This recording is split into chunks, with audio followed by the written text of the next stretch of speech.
Good evening, everyone. And we're coming in live from the second floor of Pioneer Street Market, also known as PSM. This is inside HMR parking compound along Reliance Street from the city of Mandaluyong across TV5.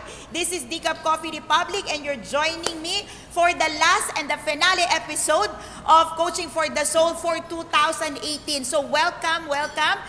Coaching for the Soul is our weekly coaching talk, our strengthening Thursday that deals with refreshing, re-strengthening, and reconnecting yourself, your inner core to your soul. And tonight, we're having the last episode for 2018. And yes, we're live. We didn't have any technical difficulties or technical problems. We're coming in a little bit late than usual because we just had a beautiful time on floor and offline. Good evening, guests.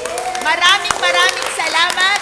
And let me take this moment before I proceed with my tonight's topic. My tonight's topic is better life. So if you are joining me for tonight, please type in the comment below what is a better life for you. And that's where we took off on floor. I asked my guests, my beautiful guests, what is a better life. So if you're joining me online, we would really appreciate to hear from you what is a better life. Okay, so before I proceed, let me just really take this moment to say thank you to every one of you who's been coaching, who's been watching, who's been visiting our coffee shop, who's been sharing, who's been connecting with us through the talks and through the every lives that I've been doing for about 2 years now, every Tuesday and every Thursday. So I'm taking a break next week. So you're not seeing me, you're gonna see me on January. So this is the finale episode, live episode of Coaching for the Soul, Thursday edition. So magandang gabi, maraming salamat. Thank you so much.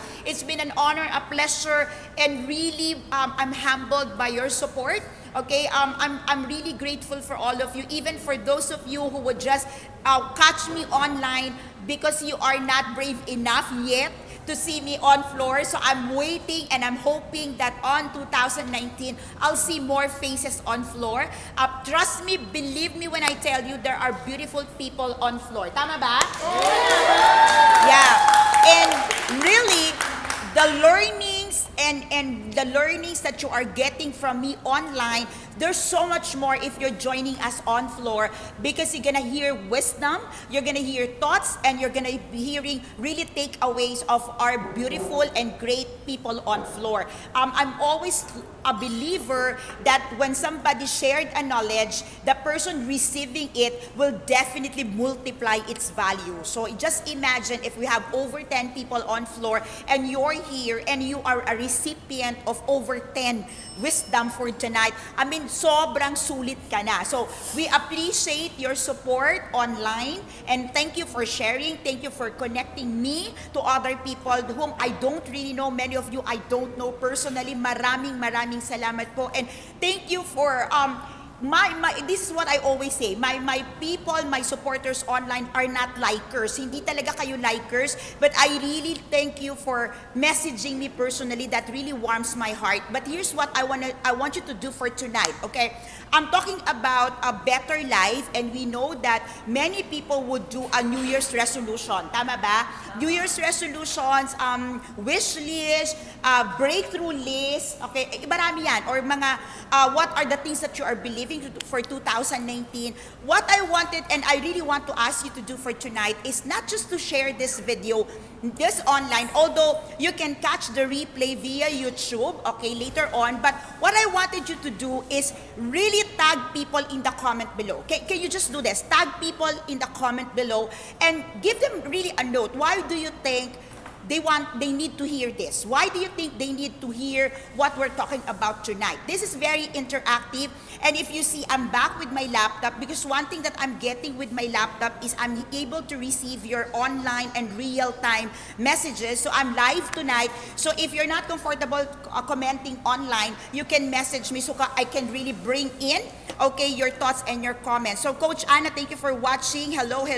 People from Tacloban, the tribe from Tacloban, magandang gabi sa inyong lahat. And I want to thank and congratulate si Coach, I want to thank Coach K and Coach Ana for braving earlier their talks, and congratulations for pulling it through. Congratulations. To our tribe in Tacloban, you're doing a great job. It's not easy. It's always challenging to break new grounds, but you've been doing a great job, and we look forward meeting you, seeing you back again in January. So coaches, if you are willing, if you are ready, we will be back in Tacloban January 22 to January 31. It's gonna be a stretch of about 9 days to 10 days. So if you're ready to dive and jump with us, you're invited to bless the people of Tacloban. All right? So while you're doing your sharing, while you're doing your commenting, your comments and tagging of people, I wanna give you a few announcements. Okay, I hope you don't mind. Number one, okay, I'm going offline by next week, but I would like to invite you really personally to come to my class. No, I don't normally promote my class, but on Monday I'm doing a workshop, Monday night, goal setting and ano yun? Coach Candy? Goal setting and ayun, meron niyang kadugtong, and goal setting and goal achievements. Ibig sabihin po nun, many people, okay, many of you would create goals, set goals, but you don't really achieve it. Isn't it? Yes? Okay, I'm just connecting with you, all right? Okay, many people would have goal setting and goal getting things done. Many times we will set goals in our lives. We will do it smart. Okay, so coaches, we know that we do it smart. But isn't it like puzzling why we don't get things done? We may have the goals, but why we don't get things done? So on Monday, I'm doing a special workshop. It's a 4-hour workshop. The goal of the workshop is really for you to set the right goals in the right tone, kasi minsan kung paano po ninyo sinasabi yung mga goals is also affecting how you are receiving the results of your goals, okay? So how you're supposed to be stating your goals, how are you supposed to be seeing and feeling your goals, and how is it really to get things done? That's really the focus of the workshop. So basically, I wanted to walk you through step by steps of what needs to be done. Okay, for those people who are lovers of procrastination, okay, this is for you. Trust me, this is for you, okay? One of the highlights of the workshop is really how we can all win and beat procrastination. Okay? Sino yung mga procrastinators? Okay, just give me some emoji. Okay? So, emoji na lang yan. Okay? So, if you are a person who've been setting a lot of goals but never really able to get things done except for the things that you are gonna be reprimanded if you don't get it done. Ganun kasi tayo, di ba? Ang na-achieve lang natin yung may reprimand. May pagtingin talaga. O may pagtingin talaga. Pag walang reprimand, ay si Coach Clark is on floor. Welcome, Coach Clark! Okay. Ha? Tapos na tayo. Okay. So, if you are a person who's been really missing the mark, okay? This year, my goal for my community, my goal for my tribe is that we hit the mark. Okay, so I'm inviting you. This is not exclusive to coaches. Whether or not you are a coach, I am really inviting you to come over and join my workshops on Monday. This is something that I am excited to share with all of you, and I hope you can really make and see me through on Monday. Okay, para po magkita tayo ng mata sa bata.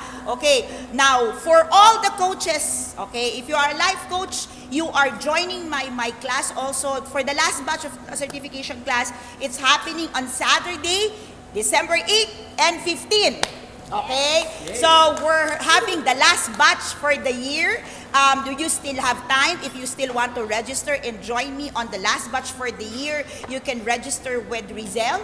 And for all our certified life coaches, I'm doing a special class, okay, for you on December 20. Okay, 4 o'clock in the afternoon. Okay, and in that moment, okay, I want to share with you strategies, blueprints, and worksheets how you can build really a widely successful coaching business in 2019.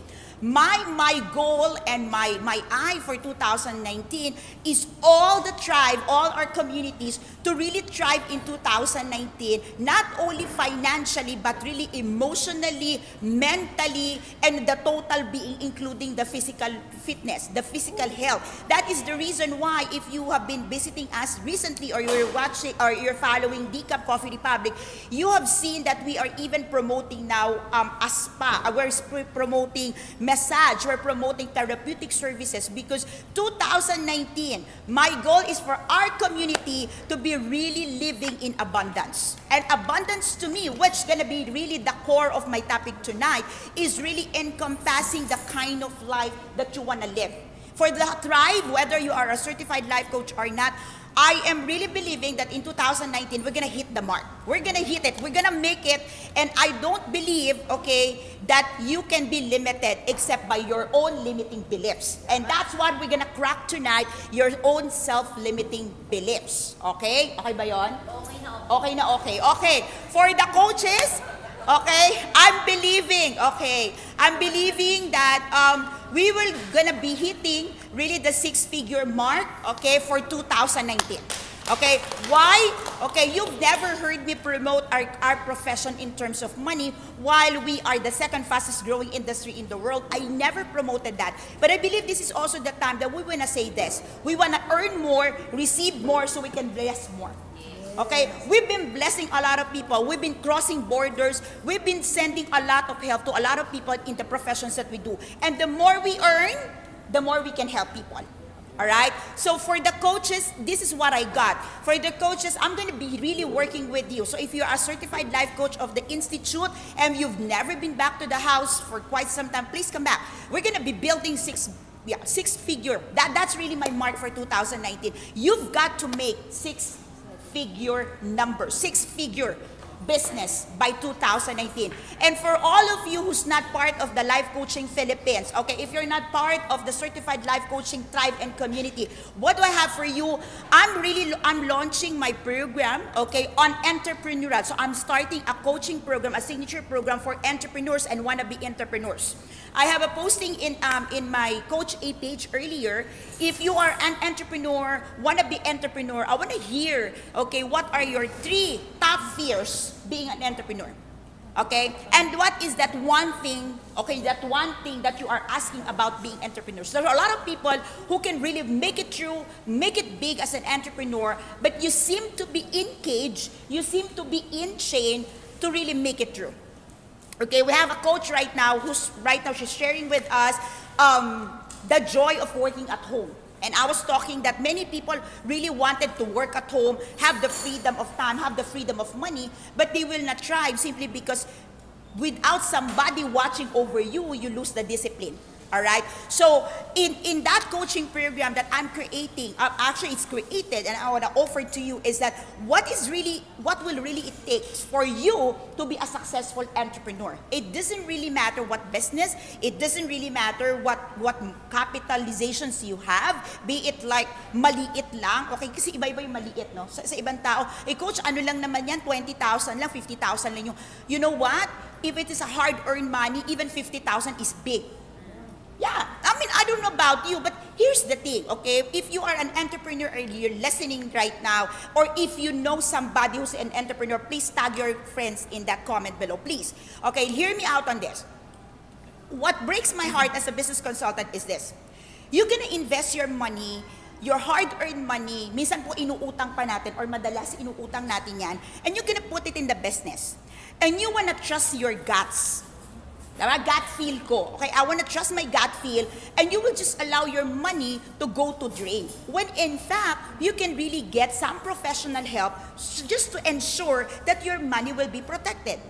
All right? But here's the thing. You will always say, Coach, wala akong pambayad. Coach, maliit lang yung negosyo ko. Coach, I'm just starting up. That's the point. You're starting up, and somebody who's starting up definitely need a help. definitely you need support. Definitely you need somebody who would really allow you to navigate through your curiosity, but would also have the wisdom to put you on the right path. So I'm creating that program for you, and I'm launching it. So right now I'm on the finishing touches, but if you have your top 3 fears, I want to include that. Okay, I want to include that. And if you comment, if you message me in that post, okay, here's the deal. I'm going to give you the priority lane to my coaching program, and I'm really going to give you really a big discount and a great deal for supporting me to create this program customized for you. So please hit the button in there and comment. What are your top 3 fears as a entrepreneur or solopreneur? I've written there solopreneur because many people have been in business or been doing business with a partners, and it's sad, okay? The reason why you wanna start something in partnership, okay, correct me if I'm wrong, but if you start something in partnership, you have this feeling that I wanna partner with you because there's gonna be collaboration, and there's gonna be partnership, and there's gonna be a collaborative efforts on your strengths, right? Finances and all. But it is really sad that based on statistics, most of the failures or failed businesses or endeavors came from having a partners. Yes. Okay, Coach Lorraine, okay, I miss you, we miss you as well. Okay, so we look forward having you on floor, Coach Lorraine, very soon.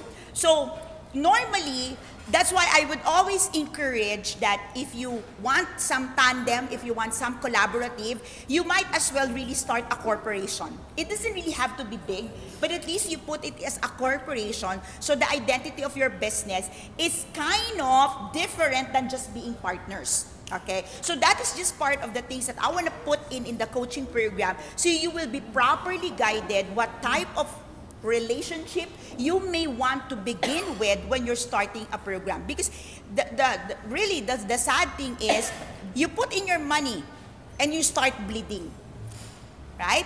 You put in your money and you start losing money. Now, don't get me wrong. We know that when we start a business, we're supposed to be investing, okay? Our company is continuously investing today. So whatever we earn, we invest, okay? That's a different thing because it is an intentional effort on our part to reinvest, all right? But there are companies that really not working, okay? And you know the numbers are really on the crunch, and the numbers are really bleeding, and the numbers are not really hit, and you're not doing anything simply because you don't know what to do.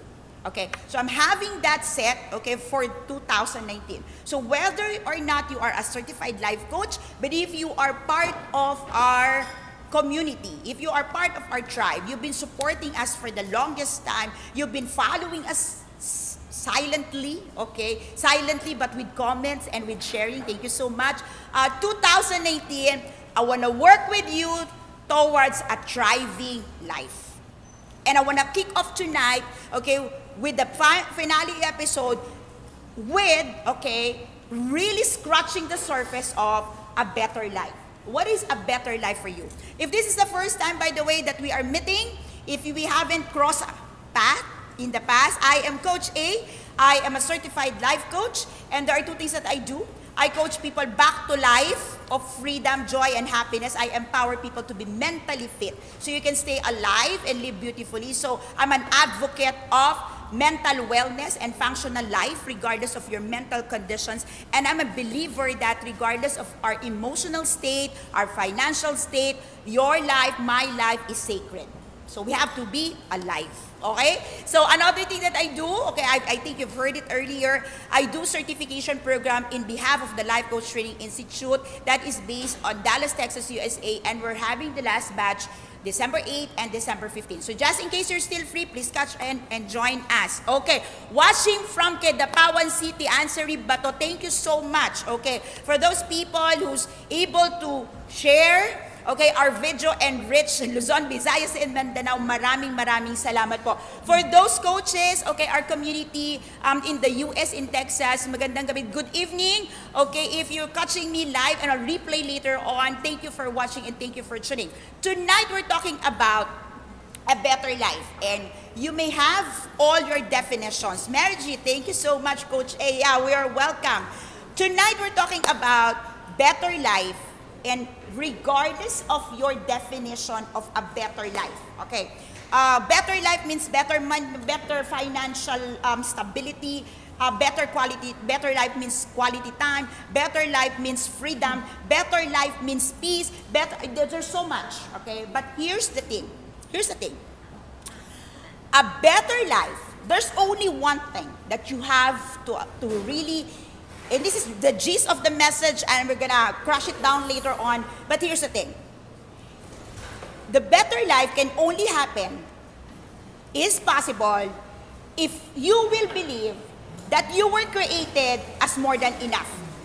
You have more than enough, and that enough is coming to you in the future. Let me repeat that.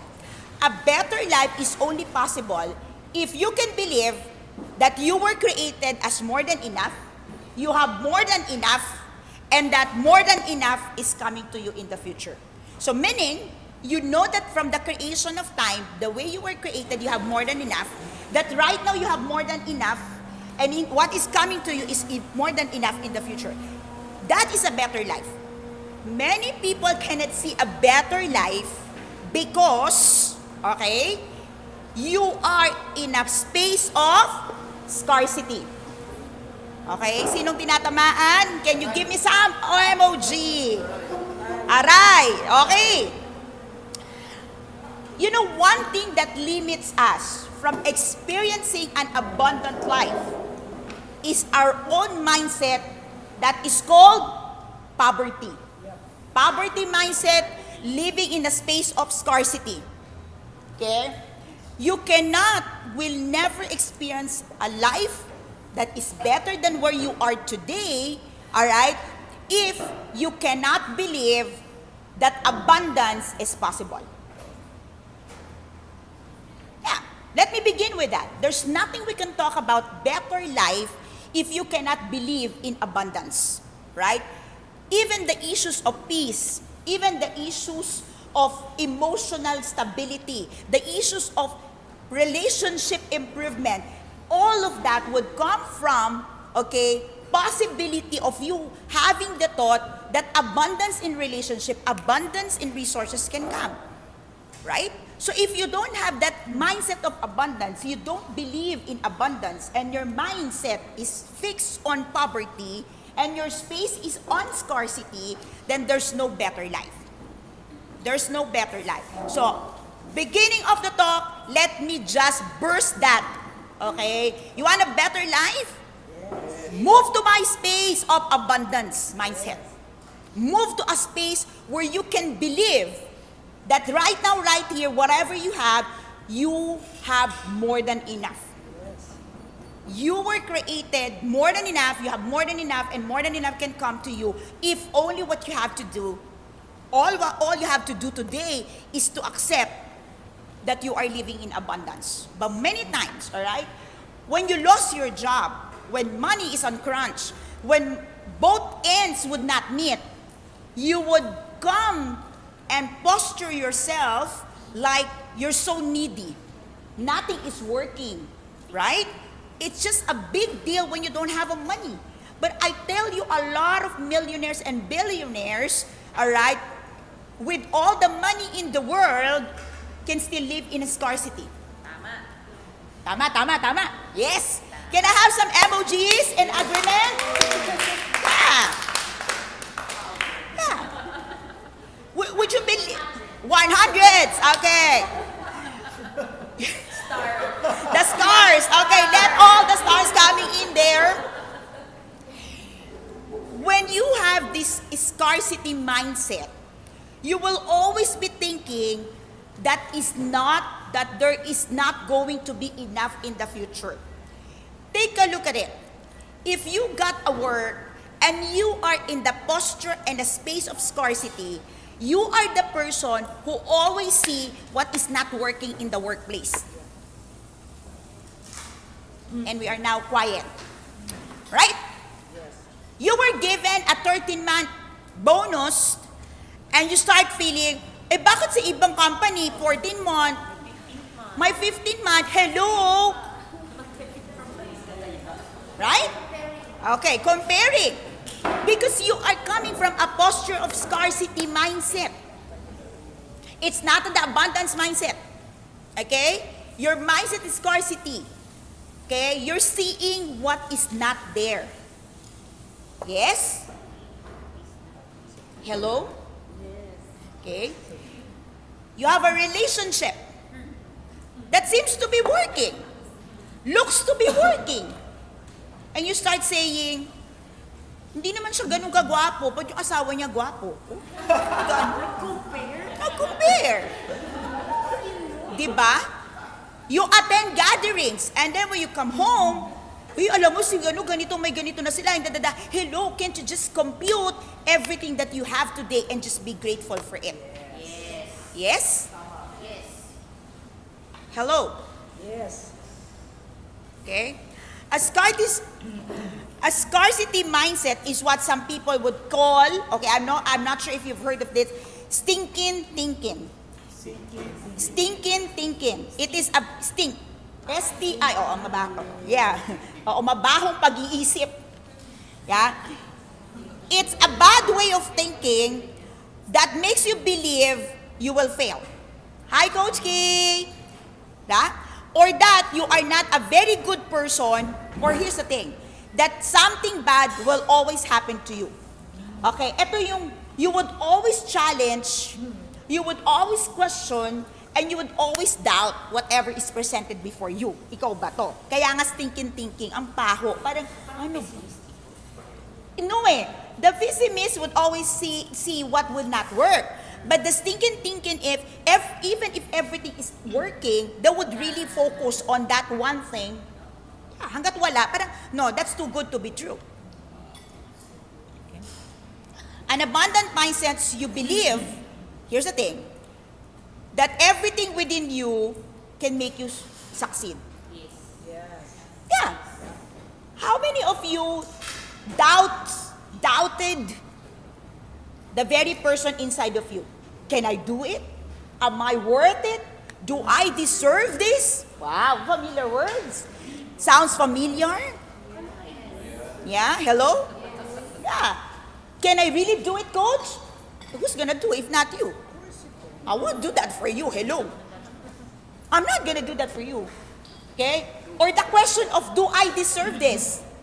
Okay? And some people would even call me, Coach, I can't believe this is happening. Hello, you prayed for that. Why can't you believe it's happening, right? Okay? Or some people would say, no, this is just luck. Tomorrow it will be out. Hello? Hey, is that you? Scarcity mindset will always have you fixated on what you want to achieve. Scarcity mindset would always have you see what is yet to achieve. Abundance would always allow you to see what you have already achieved. Yes. Magkaiba po yun. Right? Oh my God, abundance po. Charot. Right? If you're an entrepreneur, you're a business person, the mere fact that you have a business, can you please celebrate that you have a business? Pwede ba palakpakan natin lahat ng negosyante? Okay? Pero coach, wala pang pera, wala pang kita, wala pang ganito. Tapos, ang dami mong sinabi. Can we just celebrate that you were able to cross over the fear of being out of employment? Yes. Traditional mindset. Okay, let me repeat that. The mere fact that you were able to cross over that employment traditional mindset. Kasi po, di ba, sa mga tao, para masabing prosperous, abundant, secured, dapat meron kang 15th day at saka 30th day na sweldo. Oh, at saka ay may job title. Itilagay mo, owner of what? My life. Oh. Bakit? Mas maganda kaya yun. Kayo business owner, ako owner of my life. Nobody owns my life except God, and God allow me to own my life. Oh, maganda yun. Sige, subukan nyo. Pag yun, I own my life. Ganda, ulitin mo. Lagi mo sabihin, I own my life. Mas mayaman ka pa kaysa dun sa mga negosyante. Kasi yung mga negosyante, they don't own their life. Their life is owned by money. So if you can own your life, oh my goodness, you are so rich. Yes. Yes. Yeah, you're so rich.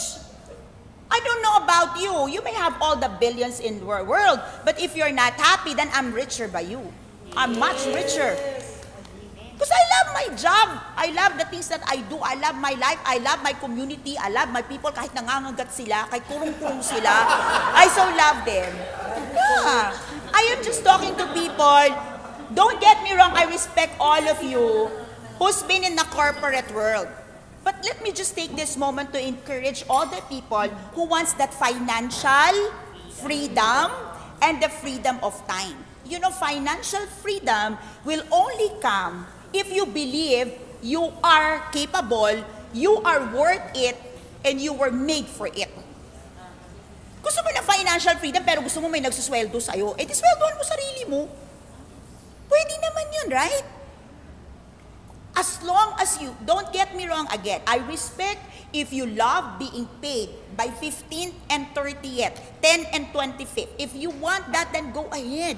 But if you know in your heart there is more to life, then why don't you try? Yes, of course, definitely, I know, all right, when you start doing it, it's gonna be tough, it's gonna be difficult. But here's the thing. You sustain it a little more, a little more, a little more. You'll get to live a life, okay, that only very few people get to enjoy. Yeah, you're gonna make it. I mean, it's impossible. I'm gonna bet you on that. But it's not easy. Okay? I have this post. I said, entrepreneurship is living a few years, just a few years, of your life like most people won't live. So you can spend the rest of your life like most people can't. Yeah. Don't you want it that you just spend? Eh wala eh. Kung gusto mo ng regular na trabaho, gusto mo yung guaranteed, gusto mo lahat ng comfort, you just all of this, then forever, until your deathbed, you will be slave to employment. Hey, give your children an opportunity to rise up beyond employment, and it got to start with you. Now, I don't know about you, but you can research this. I got one story in the internet where there's this man in outside country, meron silang ginagawang sa most, it's a food, it's a street food, and that man who's doing the street food was able to grow the business bigger and bigger, and many people in the factory across where he's selling that as a vendor would come to him. And then one day, the business owner of the business manager, not the owner, the business manager of the company across came to him and talked to him. And he said, I pity you, you're still here. I mean, all the years you're still there. Why don't you do this? Why don't you do that and everything, right? If you are so good, I challenge you to be employed. Get a position of manager. You know, you've been here. You're supposed to do it. And here's what the man said. Yeah, I like your clothes. Yeah, I like your money. Yeah, maybe I like your air condition. It's gonna kind of hot in here. But you see, I like what my children is.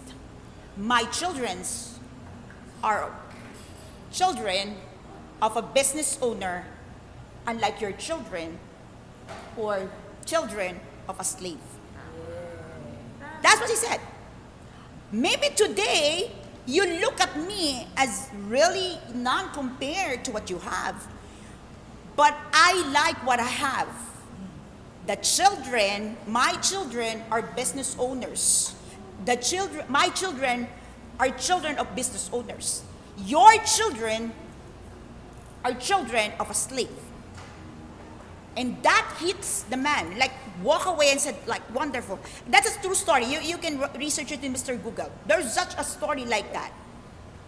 So I want to challenge you that a lot of times, you're not getting what you want, you're not experiencing what you want because you are scared, or number two, okay, it's either you're scared, or number two, the people around you are scared. Let me repeat that. A lot of times, you don't live the kind of life that you want. you don't achieve the things that you can achieve because you are either scared, or number two, the people around you are so scared and come in the posture of protecting you and crippling you. Yes? Coach Orville and you are so quiet.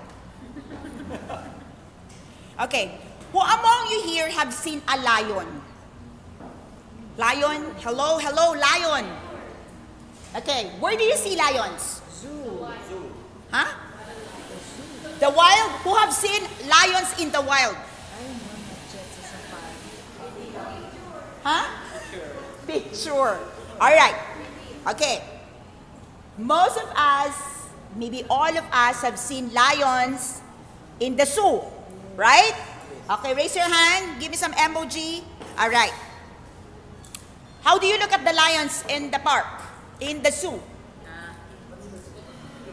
Very tame. Malnourished? What else? Sleeping lang. What else? They're not moving, right? You don't even hear them roar. Interesting, right? Come on. You've been to the Manila Zoo. You've been to a zoo in your life, haven't you? Oh, okay. What happens to the lions in the cage? Sleeping. They were treated like a pet, right? Like a cat. Domesticated. Okay. Here's the thing. The lion, okay, in the Manila Zoo, in the cage, all right, is getting all the comfort in the world, isn't it? Yeah. The lion doesn't have to roar, doesn't have to go for prey, doesn't have to work, doesn't have to do anything. Somebody, all right, will feed the lion because the lion is domesticated. Now, here's the thing. Meet a lion in the wild. Come on. What's the lion in the wild? Anong itsura? Fierce. Come on now. Right? The roar of the lion in the wild will just silence everyone. Come on now.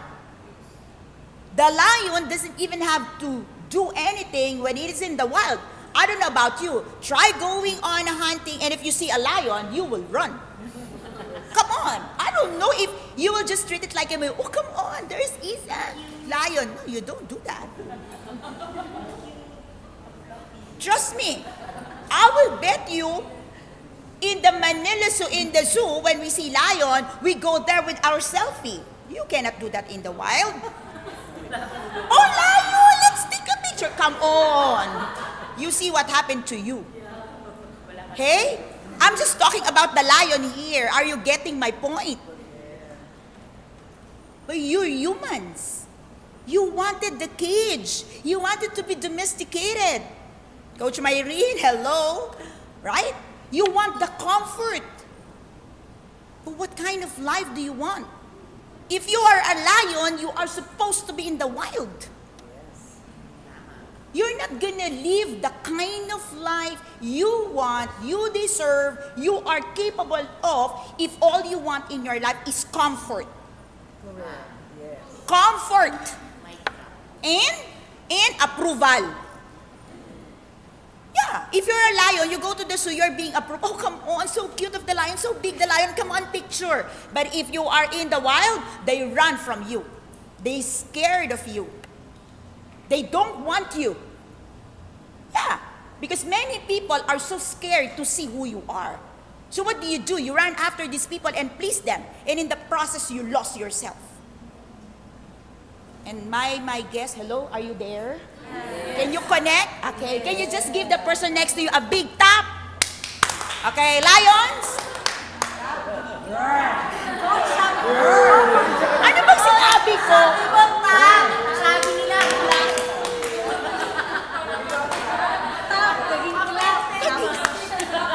Sabi ko tap? Attentive. Okay. Here's the thing. Okay. Can you try to roar? Come on, try to roar. Wag na, okay na ako. Katy Perry style. okay na ako.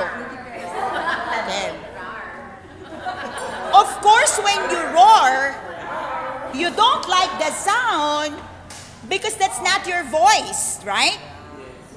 But what I'm saying, you can roar having your own voice. That you are so scared. Come on now, roar and let the world know that you've got a voice and you've got a story to tell. I don't care about your defeat. I don't care about your past. I don't care what hurts you. I don't care if you're bloody red today. But what I care is I believe you've got a voice and you've got a story. And until you speak of that, okay, the world is not the place it should be. Because there's a lion in the cage. Are you in the wild or are you in the cage? Wow. Where are the wild people in the house? Where?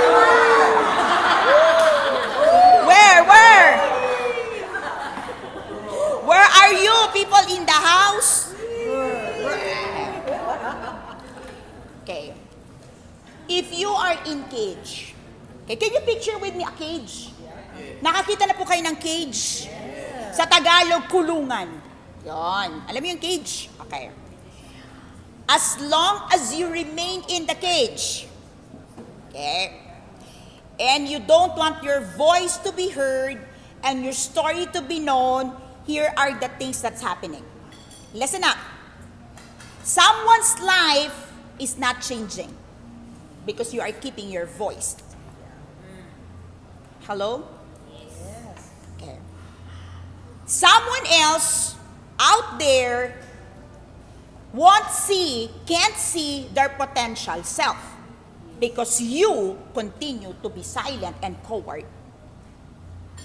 Because you have a tribe outside waiting for you to rise up.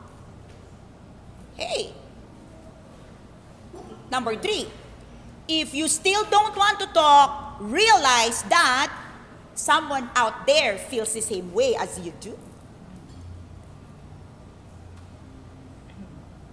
And here's the thing.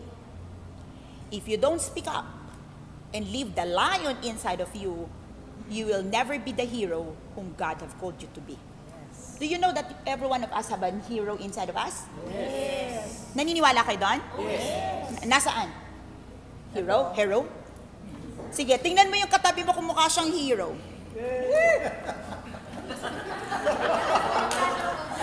If you are watching, maybe it will bless somebody's heart right now if you type in there who's a hero in your life.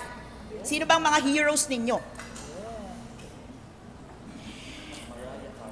You know, abundance is not something that we acquire. No, it's not. It's abundance. All we need to do with abundance, alam niyo kung ano kailangan gawin? Hindi yun ina-acquire. No, you don't even have to claim it. It's there. Leave it out. Nope.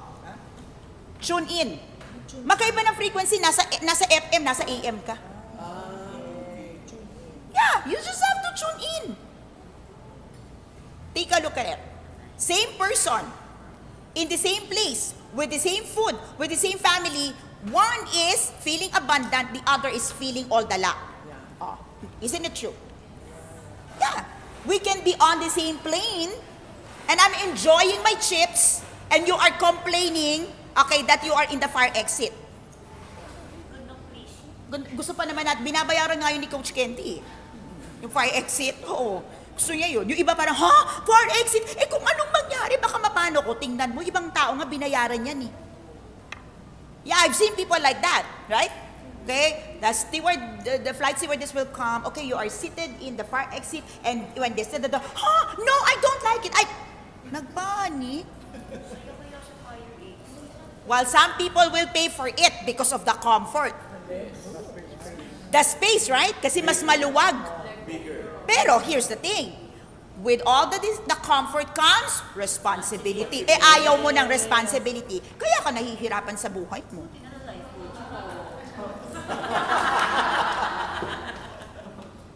You know, nothing comes without hard work. And that's hard work is what I call the tuning in. Lahat kasi ng kailangan natin nandyan. Yes. But you have to tune in. What you want is the FM. Nasa AM ka, hello, tune mo lang konti. Matigas ang ulo mo, hindi, dito lang ako. Ayun tayo. Sino mag-a-adjust? Si God? Sino mag-a-adjust? Tayo. Yung radyo! Alright, okay. Okay. Let me share things if you are living in a scarcity space right now. I want to share a few things with you to finally start moving, retuning, to abundance mindset. Are you okay? Let's start. Have a possibility thinking. Not positive, possibility thinking. Okay. Sino dito nagka-problema na? Sino dito may obstacle sa buhay? May challenges? Okay. When the challenge, obstacles, problem comes, how do you respond? Opportunity for growth. Yeah. Head on. Anong ginagawa niyo? Okay. If your first respond, grabe, problema na naman. Hala, ganito na naman. Ay. Possibility thinking. Okay, what you do? Okay, ito yung mga taong, wow, what can I do with this obstacle? Yeah. What can I do with this challenge? Whom can I connect with? Whom can I talk? Whom can I talk to? Right? That's a possibility thinking. Whenever you see a problem, you want to stop and look at the problem. But people on the scarcity, when they see the problem, nagpapanik sila at ang dami ng sinabi, ang dami ng dada. May kilala kayong ganon? Pero wala. Gawa. Yun. Madami? Hindi ba? Grabe. Kasi nagkaganito, parang, chill. What have you done? Di ba gusto mo, ang ingay. Shh. Oh, ginagawa ko din yung coach. Silent mo. Oh, di ba? May nangyari, tapos ang daming sinabi, parang, shh. Saglit. Ano ba talaga yung problema? Tapos tahimik na. Yun nga. Kasi ganito, tapos sandali, ano ba talaga yung problema? Isn't it? Hello? Yes. Talk to me. Yes.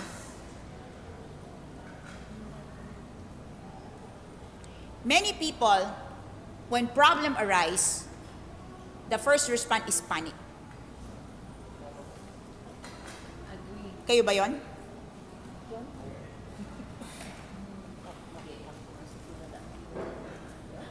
The first response is to run. The first response is, grabe, wala na nangyari sa buhay ko, palagi na lang ako malis. Ang dami mong sinabi. Ako na naman ang may problema. Lagi na lang akong malas, hindi na ako umayos, hindi na ako pinalad. Ang dami mong sinabi. Galit ang Diyos sa akin. May naririnig akong ganyan. Bakit palagi sila umaasenso? Ako naghihirap. Sinumpa. Oo. Coach tayo eh. Oh, narinig ko na rin yan. Alam mo kasi yung generation yung curse. Tapos, huwag niyo pong sinasabi yun ha, hindi po yun totoo. Yes, there is a curse and a blessing. But the blessing is 100 generation and the curse is 4 generation. Ibig mo ba sabihin, yung mga ninuno mo walang ginawang maganda? At feeling mo ba sa pagkabait-bait mo, pag-aayos-ayos mong tao, talagang paparusahan ka ng Diyos? Parang I like what the President said kanina. Parang ayoko yan Diyos mo. Ang Diyos ko ganito. Di ba maganda yun? We may serve the same God, but how you interpret. Tama ba? Coach Christina, tama no? Agree kami nito eh. Oo. How you see God would really define how you live your life. Whenever you see a problem, an obstacle, and a challenge, okay? Ano ba response mo? Grumbling. Okay? Now, please, you want an abundant life, you want a better life, possibility thinking. You know, when I was working, sabi nila, ano daw talaga ako? Sabi nila, nagtatrabaho ko, ano daw, may tawag, mamaya pag naalala ko, nakalimutan ko. But this is what they say. Kasi during my time on a corporate, every time may problem, I love it. Kasi nakakapaglaro ako. Kasi nakakapag-experiment ka. And when you hit the mark, yes, diba? Level up, sarap nun. Diba? Hindi yung pag nakakita ka ng problema, wala na eh, yan na talaga, ganito na talaga tayo, wala na namang mangyayari, lugi na tayo, tapos, I mean, we just had a problem. One of our supplier gave us really a big headache. You know that? As in really the big headache. And you know, if you are a business person and you're an operator, talaga you have all the problems of, oh grabe, season pa naman, wala tayong no. Huwag mong gawin yan sa akin. You post that problem to me, this is my response. Then God is giving me now the green flag to search for new partners. And I'm excited. Yeah. Because in my mindset, on a possibility, not positivity, okay? Possibility. Magkaiba po yan. Kasi yung mga positive thinking, mayaman ako. Wala kang pera, mayaman. Hindi ka nga makabili ng kape, wala kang pera. Sorry 3 in 1 wala. Possibility mindset is this. Yes, my bank account can be zero, or maybe I don't have a bank account right now, but everything in my hands are worth billions. Yun ang possibility. The question is, anong gagawin mo dun sa options mo, sa possibilities mo? Yeah. I was challenging one coach earlier, kausap ko siya, hindi ko may mention, nanonood siya eh. Love you. Oo. Dami-dami niyang problema, papadalan ko, ayan, hindi ba yan pera? Sa'yo na, gawin mong pera. Sabihin mo sa akin kung wala tayong pera, nakakairita. Sa'yo na, gamitin mo, bibigay ko na sa'yo para malaman mo lang na marami tayong pera kung magtatrabaho ka lang. Ganon. Huwag ka lang magdrama. Love you. Bati na tayo. Nanonood eh. Nanonood siya. Love you. Ganon. Huwag na. Baka awayin ako. Hindi, mabait yan. Bati na kami. Oo. You know, this is always one thing I want to challenge you. On a possibility mindset, this is really supposed to be your narrative. Yes, I acknowledge this obstacle. Yes, I see the hardship. Yes, I see the challenge. Yes, I see the problem. Don't deny it, alright? Ayoko ng mga deniers. Oo, kaaway ko din ng mga deniers eh, di ba? Acknowledge it. Embrace it. Masakit, yes. Take it. But here's the thing. Okay? Ito totoo to. Sabihin nyo sa utak mo, sabihin mo sa situation. There must be a different way and approach to get this done. There must be. Meron. Hindi mo lang alam. Eh di maghanap ka ng taong may alam. Eh kaso mayabang ka. Ayaw mo magtanong. Kaya po hindi pwedeng umunlad ang mayabang na tao. Kasi pag barado na, ayaw mo humingi ng tulong. Grabe, malalaman nilang hindi ko alam. Eh ano naman ngayon? Mutabi din naman silang hindi alam. Ako marami akong hindi alam. Yeah. 2 things I do. I pay for what I don't know, or I humble myself and ask someone to do it. Hindi ko alam eh. Pag wala akong pambayad, o kaya minsan kahit may pambayad, kung sayang, itulong na lang natin, humingi na lang tayo ng tulong. Tama? Yeah. Sometimes there's really things that I'll call a friend, I'll call someone. Friend, pwede bang kape muna? Pero syempre mahal yung kape, may coffee shop ako eh. Tsaka unlimited yung kape. Pero you know, what I'm saying is the posture of your heart. Minsan humingi ka lang ng tulong, darating, di ba? Hello, I need help. Ganon. Okay, number 2. Number 1 pa lang yun, kala nyo. Parang lahat na sila, ganun. Number 2, eto. Tatamaan kayo dito talaga. Finale ko naman to sa pagbigyan nyo na ako, diba? You will miss me for about 2 to 3 weeks, so okay na. Here. The reason why you are in a scarcity mindset and in that space is this. You don't value what you put in your mind. Here's the thing. May value ba yung utak mo, yung isip mo? Pakihawakan mo lang. Dali. Try nyo. Dali. Hello, brain. Ayan. Dali. Meron? Mahalaga ba yan? Mahalaga? Oy, bakit puro trash ang nilalagay mo?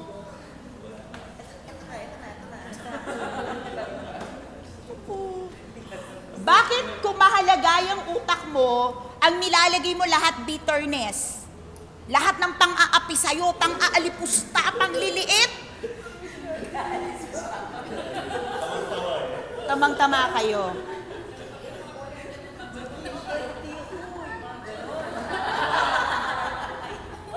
Teleserye ko. Okay, here's the thing. It is important to feed your mind with good stuff because the resulting thoughts, okay, will determine your success or failure, your happiness or misery, and most especially your circumstances in life. Depressed ka, iniwan ka, nag-break kayo, nanood ka pa ng love story. Ginagawan pa ako. Tapos minsan ang tugtog ko Oo, tapos ang tugtog mo pa tapos ang tugtog mo pa knife. Cuts like. Diba? Ano ba? Ayoko tumingin eh. Duguan na yan eh. Oo. Diba? I don't know. Ito pa. Okay, ito ha. Ito. Hintayin nyo talaga sa February magto-talk ako about love life. Lahat kayong dudugo. Special edition yan. 4 na linggo. O, tingnan natin kung tumakan kayo. Ha? Tuguan. Sige. You ask for it, I'm preparing for it. Kala nyo ha? Ito. Ito ha. Mahirap. O, baba? You are trying to make both ends meet. Okay? You have priorities in your finances. There are changes in your life. There are transitions and all. Yes, you still have money, but the money is calculated. It's budgeted. Tapos ito gagawin mo. Mag-check ka ng mga life of famous and glamorous people. Lakas ng tulong eh. Diba? Lifestyle of the rich and famous. Nanonood ka, ang magazine mo, ang internet mo. Oh, grabe, ang ganda ng gown. Ang ganda ng bahay. Ay, bakit naman? Uy, may bagong kotse. Ang laking tulong. Diba? Anong ginawa mo sa sarili mo? May... Pwede na talaga kayo mag-talk dito, diba? This is really the value of focus. Okay? Put your mind. Here's the thing, okay? If you are starting a business, okay, lahat ng business, lahat na nagsisimula sa negosyo, mahirap ha, di ba, John? Tama ba yun? Yes. Pag sinabi mong madali yung negosyo, gambling yan. Sabi, yun lang naman ang madali eh. Sorry ah. Illegal, diba? Yung mga illegal, madali kasi yun eh. Ang mga scam, no? Pero pag ano po talaga, yung negosyo mo mahirap. I mean, when I say mahirap is, you're starting up. Lahat po kasi ng startup mahirap. Agree? Yes. Okay. Now, here's the thing. Di syempre, nag-start up ka. So, pag start up, labas lahat ng pera. Tama? Okay. Pag start up, di ba, nangungutang. Kakabaon-baon daw sa utang. Di ba, ang drama mo, baon-baon? Di ba pwedeng nangutang lang sa mga mayayaman, I have a credit line. Pag mahirap, baon sa utang, tingnan mo. Eto ha, okay. Millionaire mindset. The bigger the credit line, the more rich we are. Yes. Pero yung mahirap, pag grabe, dami kong utang, baon na baon nga ako sa utang. Tapos, tingnan mo, pareho lang tayo may utang. Pero sa'yo, negative yung utang mo, sa amin, credit line. Ibig sabihin, we are trusted. Ang problema lang, magbayad ka kasi. Di ba? Kasi pag hindi kami nagbayad, kukunin yung negosyo namin. I'm talking of, may utang ka, may utang ako, anong tingin mo sa utang mo? Hey? Hello? Yes. Naririnig niyo ba ako? Yes. Alam niyo bakit kasi niyo ako nakatingin? Kasi dito parang pumapana eh. Parang gano'n eh. Here's the thing. Mamaya kami mag-usap. O tumatayo din eh. Lari ako eh. Di ba ganito? Di ba pag nag-start ka ng negosyo, mahirap? Tama. Alam mo to si MJ, yayaman to. O sa our crew. Tama, di ba MJ? So I got your name right. Si OM kasi laging mali, di ba? So, hi MJ. Hindi niya ako narinig, di ba? No, we have a new crew in the house. The smile is really nakakahawa. Yeah. Maraming taong yumayaman dahil lang magandang ngumiti. Ha? Tama. So, you're starting a business, it's hard and and everything. Tapos ito gagawin mo. Titingin ka dun sa mga, ang grabe, dami na ng pera, grabe, dami nilang ganito. Alam mo, gawin mo, magbasa ka nung mga tao, nung nag-start up sila. Para makita mo kung gaano kahirap yung dinaanan nila para makarating kung nasaan sila. Kasi walang negosyong nagsimula ng madali. Pag merong nagsabi niyan sa'yo, scam yan. Matakot ka talaga. Meron ba talagang nagtanim ka ngayon, bukas tumubo? Mutant yun, wag mong kainin. Sorry Jack lang. Nagkasundo kami, kliyente ko kasi yan, kung ano niisip. Tapos pinaghirapan niya pa rin umakyat. Pwede. Pasensya na po kayo, nagdi-disconnect kayo sa amin. Okay, now, here's the thing. Okay, eto to. Yung pangatlo, make time, take time, give time to rejuvenate yourself. Okay, now here's the thing. Make time, take it, Rejuvenate yourself. Ito yan, here's the thing. Okay. Because when you talk about rejuvenate, what comes to your mind? Energy. Ha? Ano? Hindi sinasaktan yung sarili, coach. Ulitin natin, coach. Hindi sinasaktan yung sarili. Hindi sinasaktan yung sarili. Here's the thing. Nagre-rejuvenate ka. Tapos, nandun ka sa cellphone, pinapanood mo yung past mo, yung boyfriend mo, yung ex mo.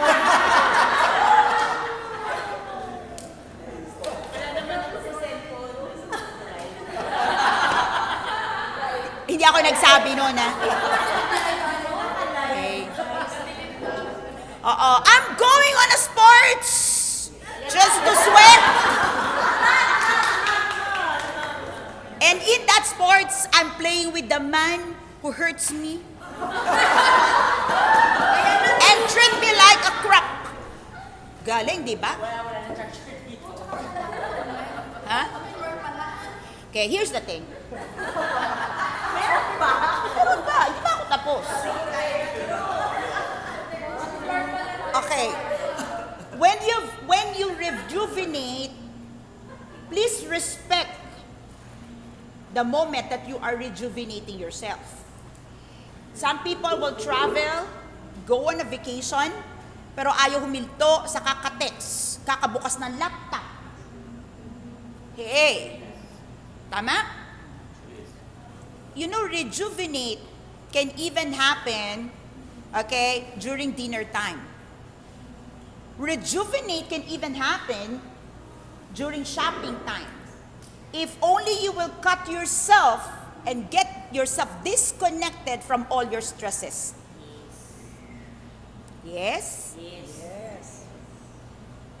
Rejuvenate means filling up your bucket so that you can give more. Yes. Rejuvenate means you give that uninterrupted time for yourself. You know, you have to really plan for a moment that you can really disconnect to connect. That's why in our coffee shop, we don't have all the Wi-Fis, diba? You really have to disconnect to connect. I mean, give it the self. If you're having a dinner, if you're having a date with your spouse, with your partner, with your boyfriend, with your girlfriend, please Leave that phone in your bag. Out of sight, out of mind. They're calling. Or did they wait? Yes.